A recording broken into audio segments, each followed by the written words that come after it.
we have some very, very good news today, and a lot of good things are happening for our country. Please sit down. My fellow Americans, this is Liberation Day, waiting for a long time. April 2nd, 2025 will forever be remembered as the day American industry was reborn, the day America's destiny was reclaimed, and the day that we began to make America wealthy again. We're going to make it wealthy, good and wealthy. For decades, our country has been looted, pillaged, raped, and plundered by nations near and far, both friend and foe alike. American steel workers, auto workers, farmers, and skilled craftsmen, we have a lot of them here with us today. They really suffered gravely. They watched in anguish as foreign leaders have stolen our jobs, foreign cheaters have ransacked our factories, and foreign scavengers have torn apart our once beautiful American dream. We had an American dream that you don't hear so much about. You did 4 years ago, and you are now, but you don't too often, and for many years and decades even, you didn't hear too much about. Our country and its taxpayers have been ripped off for more than 50 years, but it is not going to happen anymore. It's not going to happen. In a few moments, I will sign a historic executive order instituting reciprocal tariffs on countries throughout the world. Reciprocal, that means they do it to us and we do it to them. Very simple, can't get any simpler than that. This is one of the most important days, in my opinion, in American history. It's our declaration of economic independence. For years, hardworking American citizens were forced to sit on the sidelines as other nations got rich and powerful, much of it at our expense. But now it's our turn to prosper, and in so doing, use trillions and trillions of dollars to reduce our taxes and pay down our national debt, and it'll all happen very quickly. With today's action, we are finally going to be able to make America great again, greater than ever before.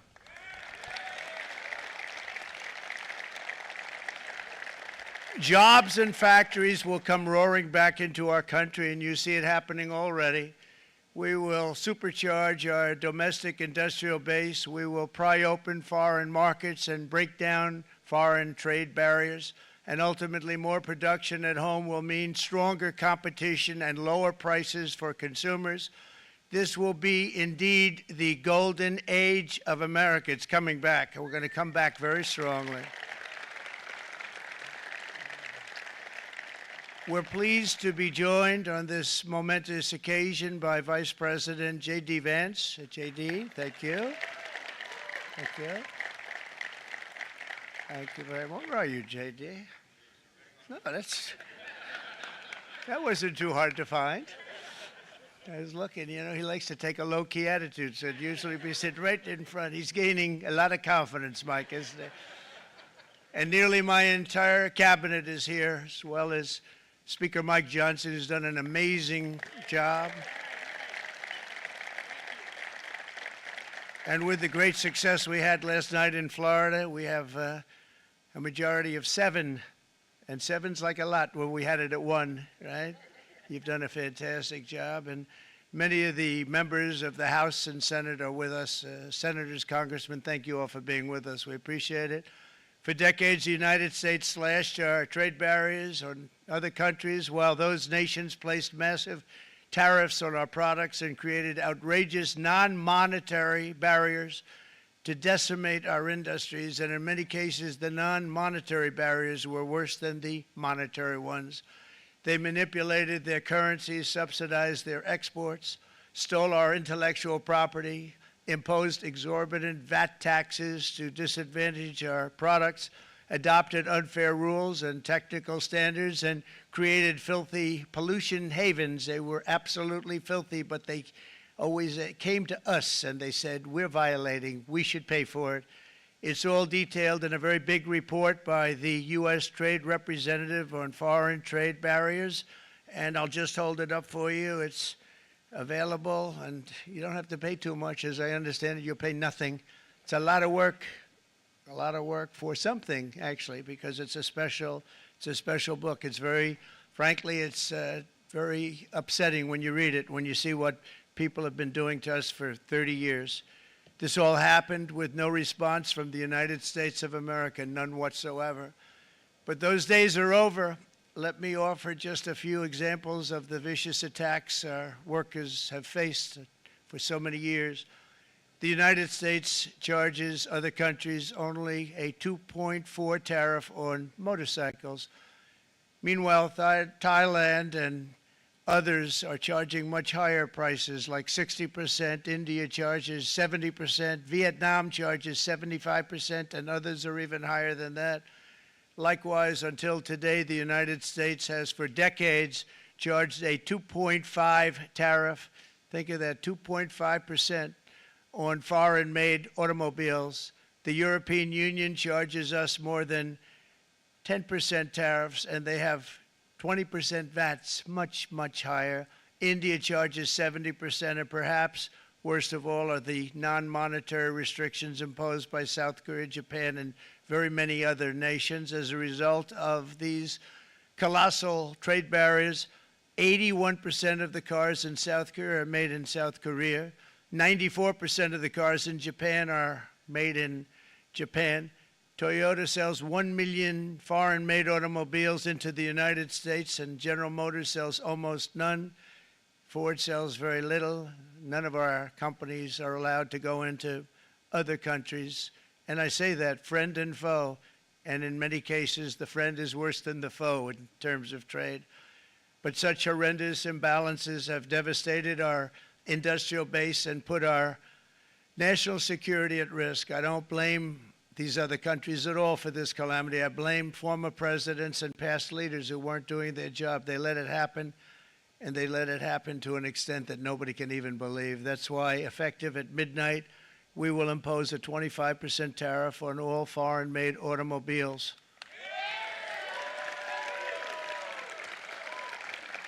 Thank you. Brian, I'd like to have you come up here for a second, okay? I just see him sitting. He's been a fan of ours, and he understands this business a lot better than the economists, a lot better than anybody. Brian, say a few words, please, would you? Thank you, Mr. Thank you. President. It's a great honor to have you. Thanks. Thank you, Mr. President. I grew up just north of Detroit, Michigan, in Macomb County, known as the home of the Reagan Democrats. My first vote for president was for Ronald Reagan. I thought that was going to be the best president I ever saw in my lifetime until Donald J. Trump came along. I have watched my entire life, I have watched plant after plant after plant in Detroit and in the metro Detroit area close. There are now plants sitting idle. There are now plants that are underutilized, and Donald Trump's policies are going to bring product back into those underutilized plants. There's going to be new investment. There's going to be new plants built. And the UAW members, and I brought 20 of them with me, they're sitting right over here. We support Donald Trump's policies on tariffs 100%. So, Mr. President, we can't thank you enough. And in 6 months or a year, we're going to begin to see the benefits. I can't wait to see what's happening 3 or 4 years down the road. Thank you, Mr. President. Thank you so much. Thank you. What a great guy. He got it right from the beginning. He got it before almost anybody else. This group over there, they got it too. And, you know, we won the state of Michigan. We won almost all of them. But we won Michigan by a lot, and I want to just thank you all. The auto workers were fantastic. The Teamsters were fantastic. Everyone was pretty good, I will tell you. Thank you very much. I appreciate it. You're going to be very happy very soon, and you probably see what's happening with all of the, not only car companies, but car companies in particular. You see it with all of the ones they're moving, they're announcing day in, day out. You're seeing it. Nobody's ever seen anything like that. With today's actions, we're also standing up for our great farmers and ranchers who are brutalized by nations all over the world. Brutalized. Canada, by the way, imposes a 250 to 300% tariff on many of our dairy products. They do the the first can of milk, they do the first little carton of milk at a very low price, but after that it gets bad, and then it gets up to 275, 300%. So when they're figuring what's Canada charging, they say, oh, about 2%, 3%. But take a look at what happens down the road. When you look a little bit, it's not a pretty picture, and we don't like it, and it's not fair. It's not fair to our farmers. It's not fair to our country. And with countries like Canada, you know, we subsidize a lot of countries and keep them going and keep them in business. In the case of Mexico, it's $300 billion a year. In the case of Canada, it's close to $200 billion a year. And I say, why are we doing this? Why are we doing this? I mean, at what point do we say, you got to work for yourselves, and you got to, this is why we have the big deficits. This is why we have that amount of debt that's been placed on our heads over the last number of years, and we're really not taking it anymore.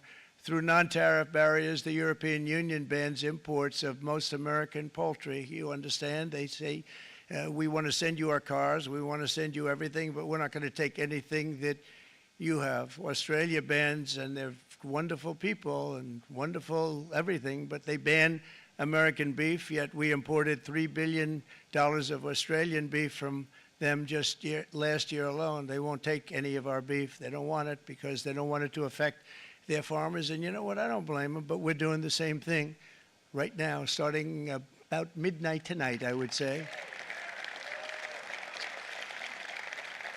And China charges American rice farmers an overquota, it's called, a tariff rate of 65%. South Korea charges 50%. Actually, they charge different, from 50% to 513%. And Japan, our friend, charges us 700%. But that's because they don't want us selling rice and other things. Who can blame them, Madam Secretary? Agriculture, great job you did on eggs, by the way. The egg prices came down 50%. You got them down 50%. Once we got involved, they were going through the sky. The egg prices, they were going through the sky, and you did a fantastic job. Now we have lots of eggs, and they're much cheaper, down about 59% now, and they're going down further. We charge 2.8% for so many things that other countries are charging 200%, 300%, and 400% for. If imposing tariffs and protective barriers made nations poor, then every country on earth would be racing to eliminate these policies, and China would be the first on line. They run a very strong country, but they're not first in line, and the American people are paying a very big price. From 1789 to 1913, we were a tariff-backed nation, and the United States was proportionately the wealthiest it has ever been. So wealthy, in fact, that in the 1880s, they established a commission to decide what they were going to do with the vast sums of money they were collecting. We were collecting so much money so fast, we didn't know what to do with it. Isn't that a nice problem to have? What do you think, Marco? Good problem? Marco would love that problem. But we don't have that problem anymore, but we're not going to have it very much longer, I will tell you. But they collected so much money, they actually formed a commission to determine what they were going to do with the money, who they were going to give it to, and how much. Then in 1913, for reasons unknown to mankind, they established the income tax so that citizens, rather than foreign countries, would start paying the money necessary to run our government.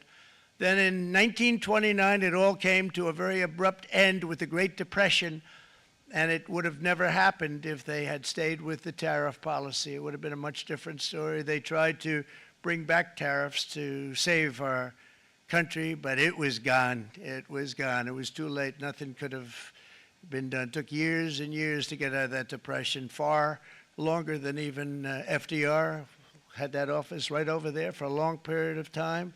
The ramp system, that's rather intricate, was built because of him, and every time you walk up, you think of him, and he did a great job in many ways, but it lasted long beyond his terms, as you know. But it's not too late any longer, and we're going to start being smart, and we're going to start being very wealthy again. We're going to be wealthy as a country because they've taken so much of our wealth away from us. We're not going to let that happen. We truly can be very wealthy. We can be so much wealthier than any country. It's not even believable, but we're getting smart. Nearly a century later, in the face of unrelenting economic warfare, the United States can no longer continue with a policy of unilateral economic surrender. We cannot pay the deficits of Canada, Mexico, and so many other countries. We used to do it. We can't do it anymore. We take care of countries all over the world. We pay for their military. We pay for everything they have to pay. And then when you want to cut back a little bit, they get upset that you're not taking care of them any longer. But we have to take care of our people, and we're going to take care of our people first. And I'm sorry to say that.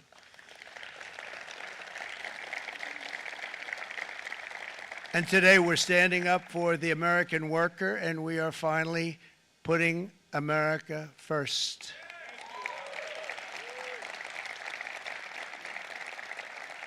In Sleepy Joe Biden's last year in office, the United States hemorrhaged 100,000 manufacturing jobs, and the number was going through the roof at levels never seen before.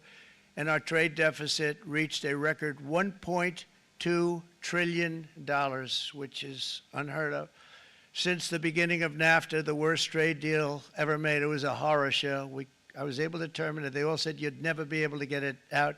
We had to get approval from Congress to get it terminated. We had to live with that deal. It was the worst deal, worst trade deal ever made by far. But since the very beginning of NAFTA, our country lost 90,000 factories. Think of what that is, 90,000. Think about putting a map up and putting tax on it. You wouldn't have enough room. 90,000. I said, is that possible? We had it checked 4 different times, and it was actually somewhat higher than that. And 5 million manufacturing jobs were lost while racking up trade deficits of $19 trillion. That was the worst trade deal ever made. As a result of these gigantic losses, foreign nations now own $26 trillion more of American assets than think of this, than the Americans own of their own foreign assets or other foreign assets. The United States can no longer produce enough antibiotics to treat our sick. We have a tremendous problem. We have to go to foreign countries to treat our sick. If anything ever happened from a war standpoint, we wouldn't be able to do it. We import virtually all of our computers, phones, televisions, and electronics. We used to dominate the field, and now we import it all from different countries. A single shipyard in China now produces more ships every year than all of the American shipyards combined. Think of that. And it was a business that we used to dominate. We used to dominate it totally. In short, chronic trade deficits are no longer merely an economic problem. They're a national emergency that threatens our security and our very way of life. It's a very great threat to our country. And for these reasons, starting tomorrow, the United States will implement reciprocal tariffs on other nations. It's been a long time since we even thought of that. We used to think about it a lot. We didn't think about it for many decades, and you see what's happened. For nations that treat us badly, we will calculate the combined rate of all their tariffs, non-monetary barriers, and other forms of cheating. And because we are being very kind, we're kind people, very kind. You're not so kind when you got ripped off with your salaries. My auto worker friends and my Teamster friends and all of the unions that typically voted Democrat, they're not voting Democrat anymore because worker, whether union or non-worker, they're for the Republicans now. That's what happened. But we will charge them approximately half of what they are and have been charging us. So the tariffs will be not a full reciprocal. I could have done that, yes, but it would have been tough for a lot of countries who didn't want to do that. I'd like to see the chart if you have it. Could you bring it up, Howard? This is our great Secretary of Commerce, Howard Lutnick. Thanks, Howard. So if you look at that, China, first row, China, 67%. That's tariffs charged to the USA, including currency manipulation and trade barriers. So 67%, I think you can, for the most part, see it. Those with good eyes, with bad eyes. We didn't want to bring, it's very windy out here. We didn't want to bring out the big charts because it had no chance of standing. Fortunately, we came armed with a little smaller chart. So it's 67%, so we're going to be charging a discounted reciprocal tariff of 34%. I think, in other words, they charge us, we charge them less. So how can anybody be upset? They will be because we never charge anybody anything, but now we're going to charge. European Union, they're very tough, very, very tough traders. You know, you think of European Union, very friendly. They rip us off. It's so sad to see. It's so pathetic.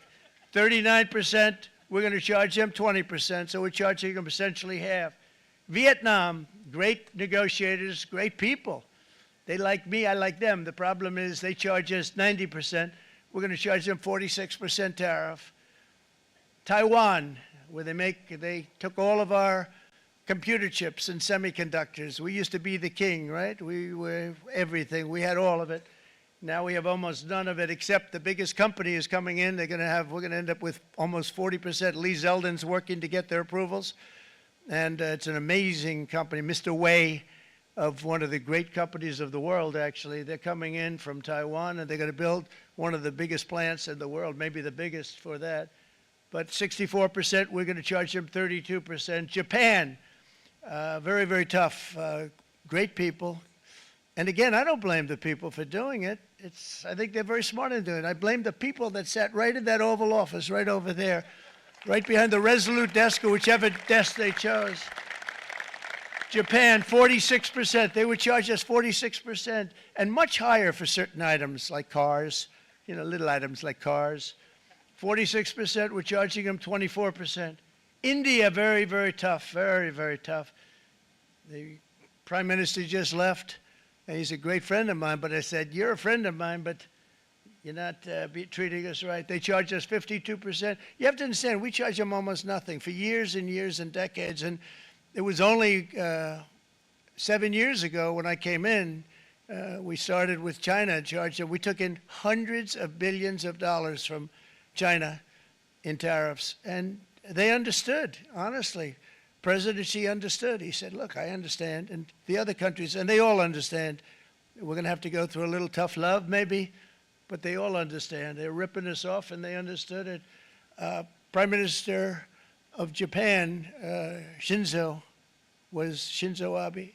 He was a fantastic man. He was unfortunately taken from us, assassination.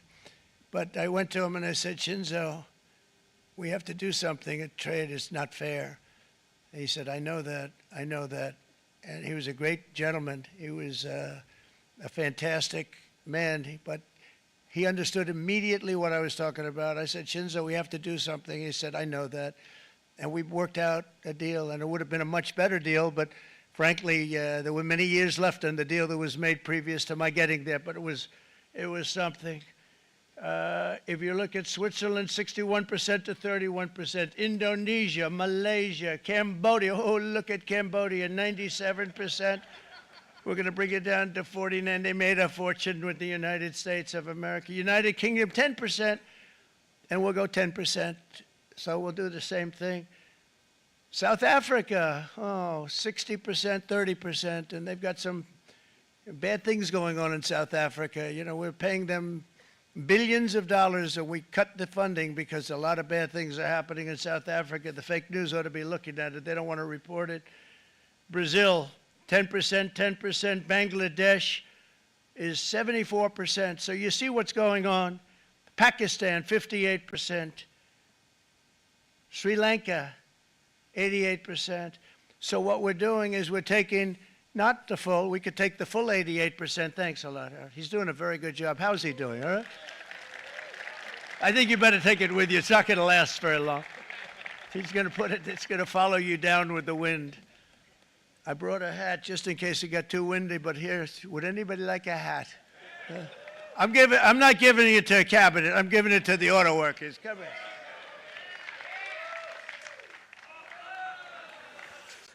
Thank you, fellas. Get it. That's it. That's it. They deserve it more than our cabinet. Our cabinet has plenty of hats. But you see the numbers. The numbers are so disproportionate. They're so unfair. At the same time, we will establish a minimum baseline tariff of 10%. You notice that on the chart. And that'll be on other countries to help rebuild our economy and to prevent cheating. So we're going to have a minimum of cheating, and we're going to be very severe on the people that at the gate that watch the tariffs and watch the product coming in, because there's been a lot of bad things happening at the gate because the money is so enormous that you're talking about. There's never been probably anything like it in terms of the enormity, and there are a lot of bad things happen at the people that do the check-in, and they're looking at 10-year jail sentences if they do play. We're going to treat them so good, but if they cheat, the repercussions are going to be extremely strong. Foreign nations will finally be asked to pay for the privilege of access to our market, the biggest market in the world. We're right now the biggest market in the world. We had a great country 4 years ago in terms of the economics. We were doubling up on China. We were doing so well. Nobody was going to catch us, but so much of it slipped away over the last 4 years under Biden. I campaigned on this policy throughout last year, and today that promise was made, and it was also a promise, as you know, that was kept. Promises made, promises kept. To any company that objects to our common sense reciprocal tariffs, again, reciprocal, back and forth, back and forth. And I call this kind reciprocal. This is not full reciprocal. This is kind reciprocal. But what we do is we cut it in half. We charge them. My answer is very simple if they complain. If you want your tariff rate to be zero, then you build your product right here in America, because there is no tariff if you build your plant, your product in America. And we've seen companies coming in like we've never seen before.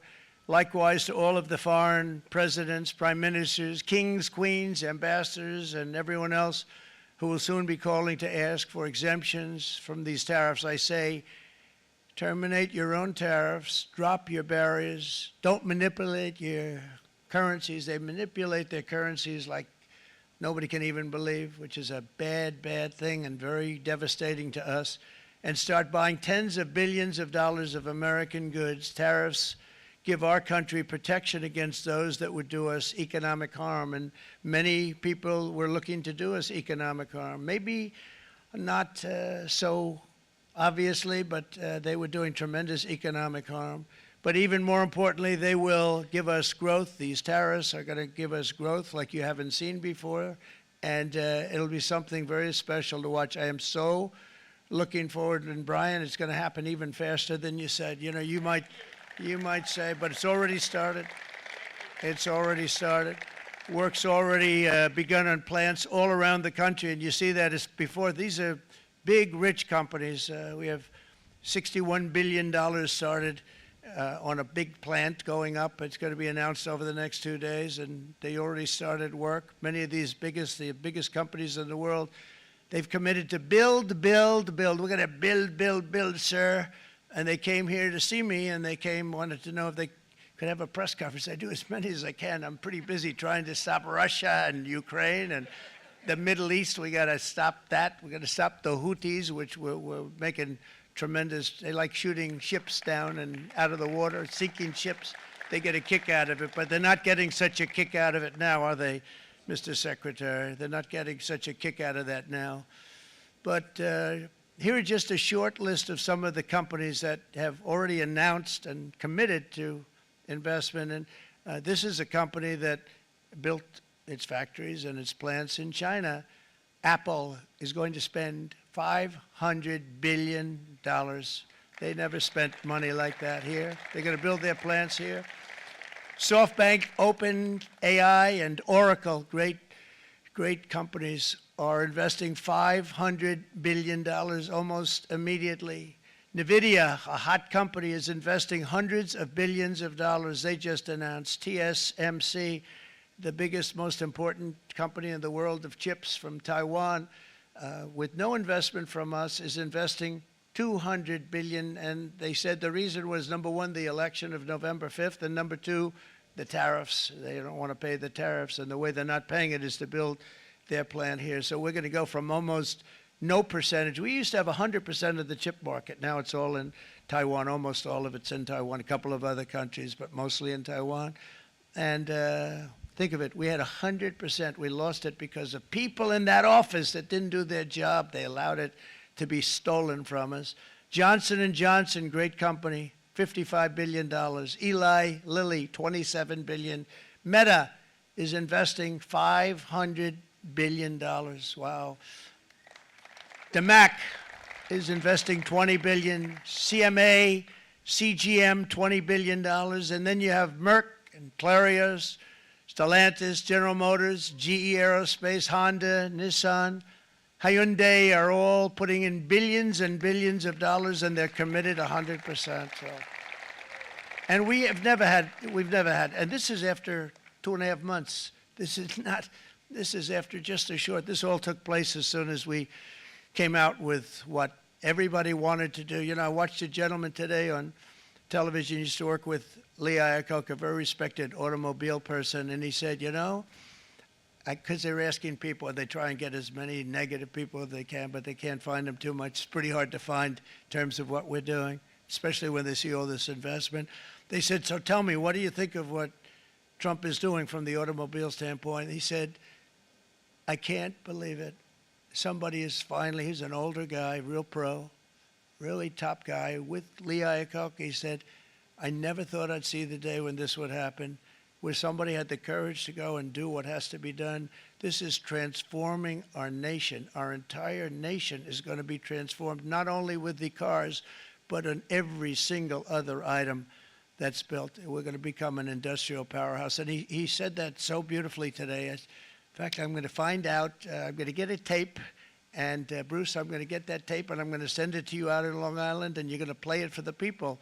And all your union workers and your non-union workers out there, you got a pretty even split. But we have, so far, it looks like we're going to have about $6 trillion of investments, and you wouldn't do that in years in this country over the last number of years. $6 trillion, and that's going to be much higher by the end of the year. And think of what $6 trillion is. You wouldn't have even a small percentage of that under this other system. We're going to be an entirely different country, and it's going to be fantastic for the workers. It's going to be fantastic for everyone. There will never have been a transformation of a country like the transformation that's already happening in the United States of America. It's an incredible thing to watch, and it's incredible to meet with the top people, people that you read about, very wealthy people, or people that are great managers and executives and presidents of big public companies. And to watch the enthusiasm they have now that they didn't have. They gave up on our country. They went to foreign countries and they built. Companies are pouring into our country at levels never seen before, with jobs and money to follow, and it's really beautiful. In the coming days, there will be complaints from the globalists and the outsourcers and special interests and the fake news. Always, the fake news will always complain. But never forget, every prediction our opponents made about trade for the last 30 years has been proven totally wrong. They were wrong about NAFTA. They were wrong about China. They were wrong about the Trans-Pacific Partnership, which would have been a disaster if I didn't terminate it. If I didn't terminate that, United Auto Workers, you would have had no jobs in this country. You would have had no jobs. It was all going to other countries. In my first term, they said tariffs would crash the economy. Instead, we built the greatest economy in the history of the world. And again, I have great respect for President Xi of China, great respect for China, but they were taking tremendous advantage of us, and I commend them for that. I say, hey, if you can get away with it, that's okay. But, you know, they understand exactly what's happening, and they probably, most of them are saying it's about time they did something, but and they're going to fight, and they're going to fight fair. Everyone's going to fight. You know, it's like, I say to the leaders, look, you got to take care of your country, but we have to start taking care of our country now. We can't do what we've been doing for the last 50 years. From the day of my election, the stock market went up in my first term 88%, with NASDAQ going up 155%, more than any president has ever had in any term in office, by far.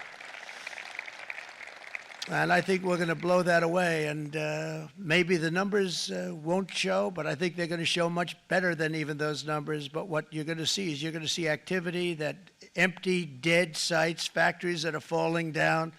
Those factories will be knocked down, and they're going to have brand new factories built in their place. They're not only talking about renovating, they're talking about brand new, the best anywhere in the world, the biggest anywhere in the world. I have a friend who builds car plants, and I said, I want to see the biggest and the best. He said, well, we have to go to Mexico.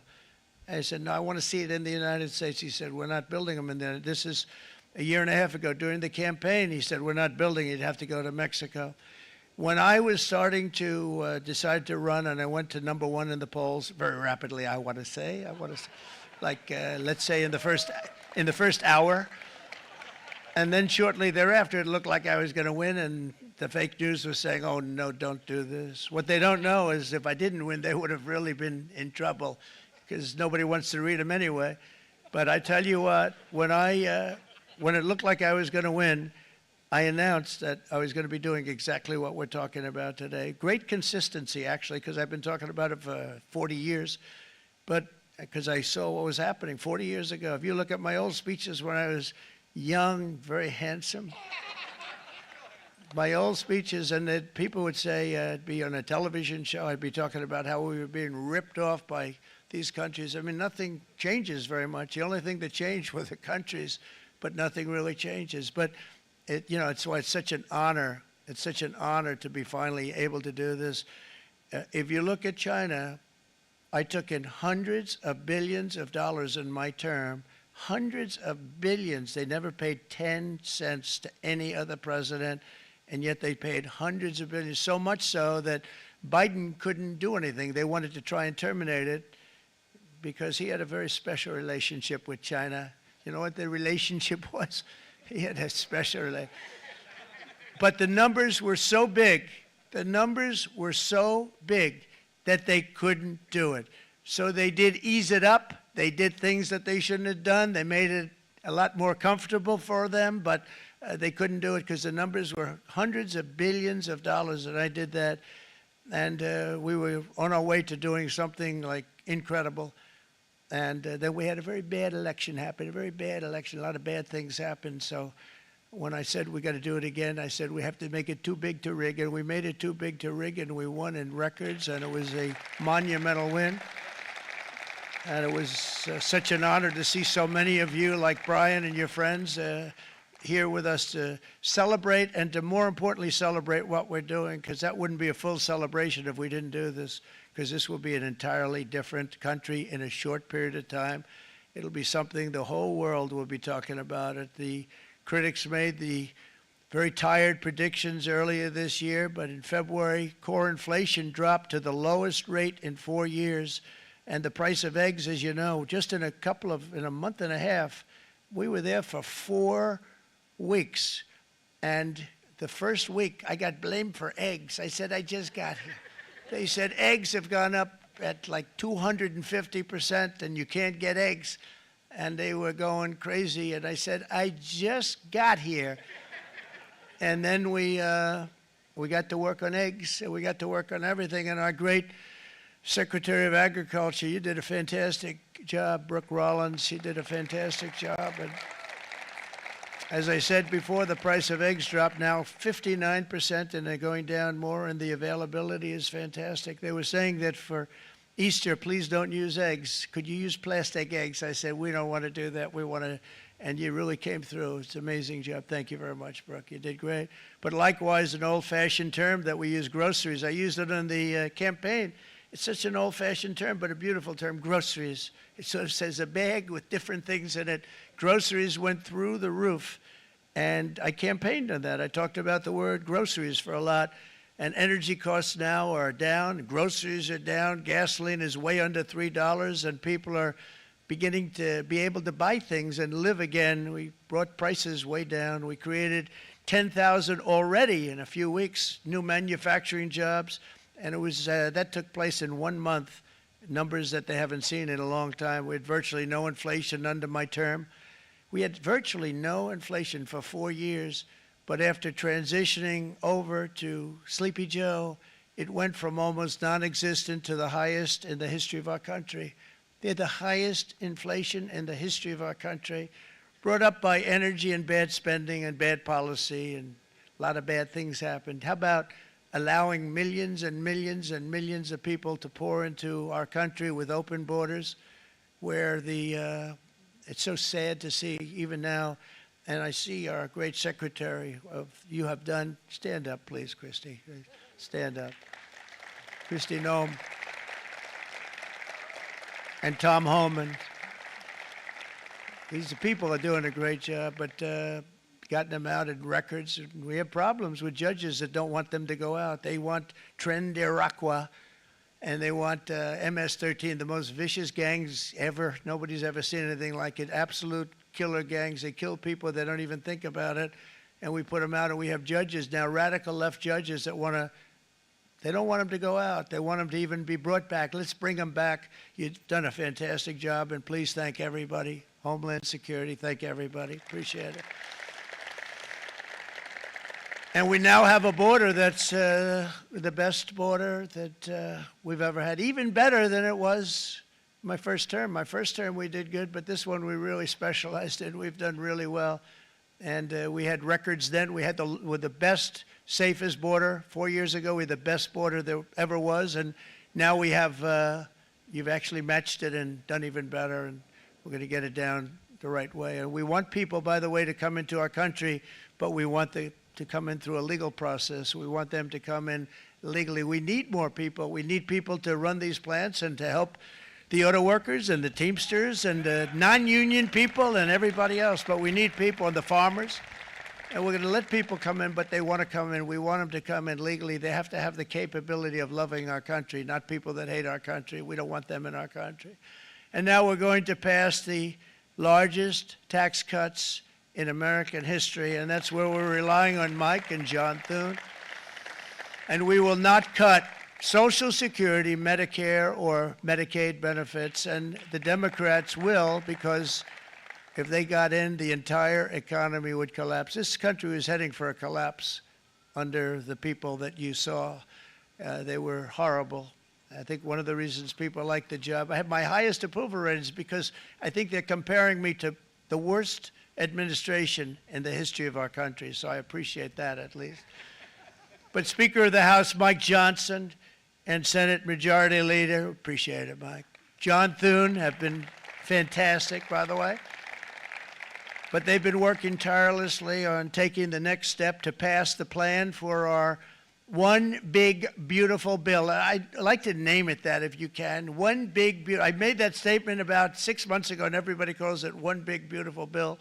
And it will be that. It'll have everything, the big tax cuts and every incentive there is. And it'll be fantastic. And by the way, for the cars, we're asking for an interest deduction on a loan. So if you build the car, only in America we do it, Brian. If the car's not built in America, you don't get the interest rate deduction.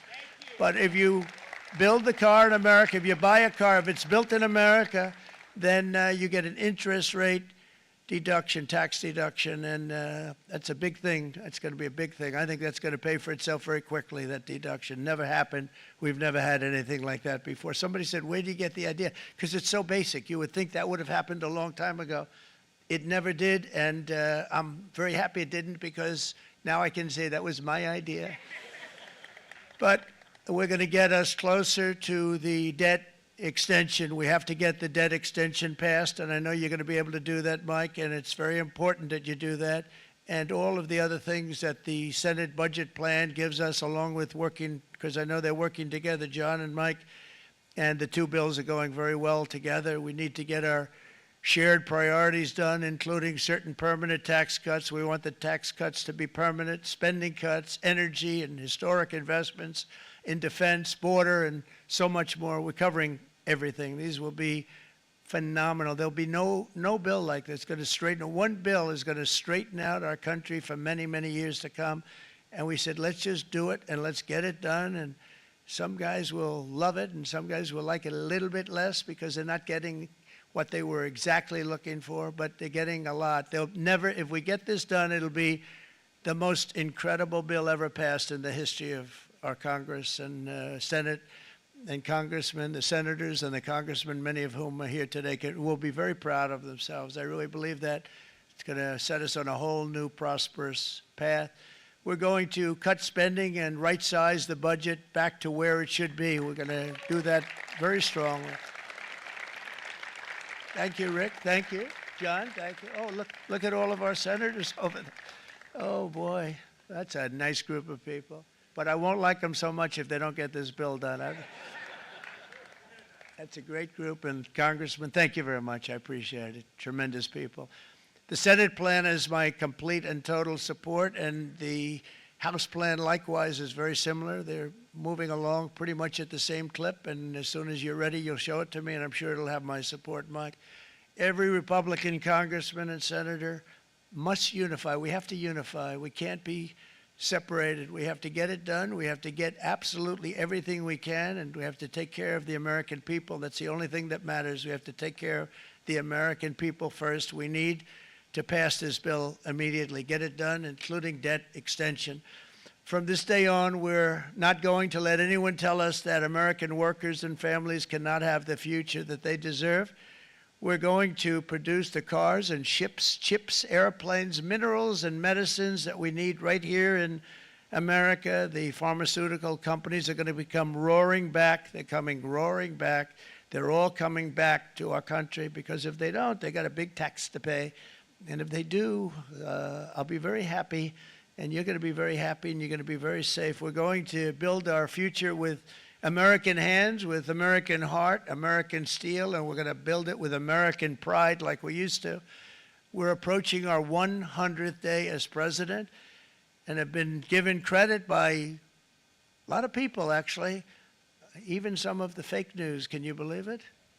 Which in this case hopefully isn't fake, for having done more in that time than any other administration in the history of our country in the first 100 days. I think we've had an amazing in terms of what we've done, what we've gotten accomplished. I'd like to see if we can get that war ended and another war from not starting in the Middle East. We have to get Russia. They're losing 2,000 on average, 2,500 people a day, young people, soldiers, Russian. Think of that, 2,500 through some days, but on average, probably over about a 1 week period, it's 2,712, they say. They're losing those soldiers. They're dying. They're being decimated. And they're not from our country, but they're from other countries. But they're human beings. They're from Russia. They're from Ukraine in this period, most of them. And we're going to get it stopped. It's a senseless war that would have never happened if I was president, and it shouldn't be allowed to go on. And I think we're being given good cooperation by Russia and by Ukraine, but we have to get it stopped. It's humanity. It's humanity. It's a terrible thing. This will be a very big moment. I think you're going to remember today. It's going to be a free nation that we're dealing with. We're going to have a very free and beautiful nation. It's going to be Liberation Day in America, and it's going to be a day that hopefully you're going to look back in years to come and you're going to say, you know, he was right. This has turned out to be one of the most important days in the history of our country. God bless you and God bless America. Thank you, everybody. Thank you very much. Thank you. Thank you very much.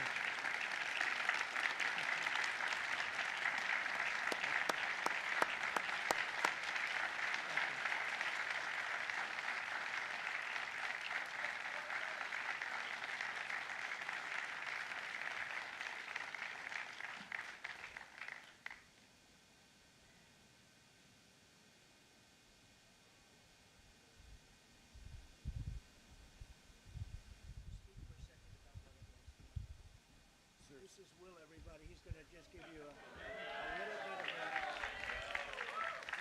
little bit of a briefing on what we're signing. Good afternoon, you all. We have two documents prepared for the president's signature today. One closes what's referred to as the de minimis loophole with respect to imports from the People's Republic of China. The other is the big one, is the reciprocal tariff executive order that the president just spoke about at length. This is obviously a huge deal, and it's been an honor to be a part of your team getting this ready for you, sir. Thank you very much. Thank you.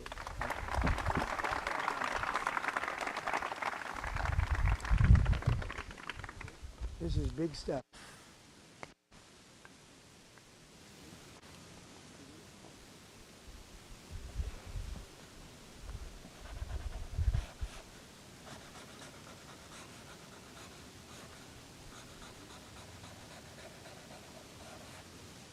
That's a 10.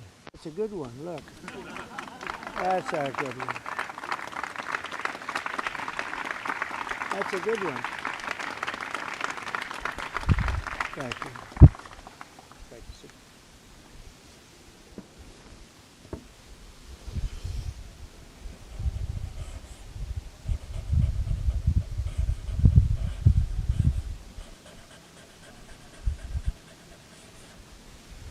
Okay, thank you very much.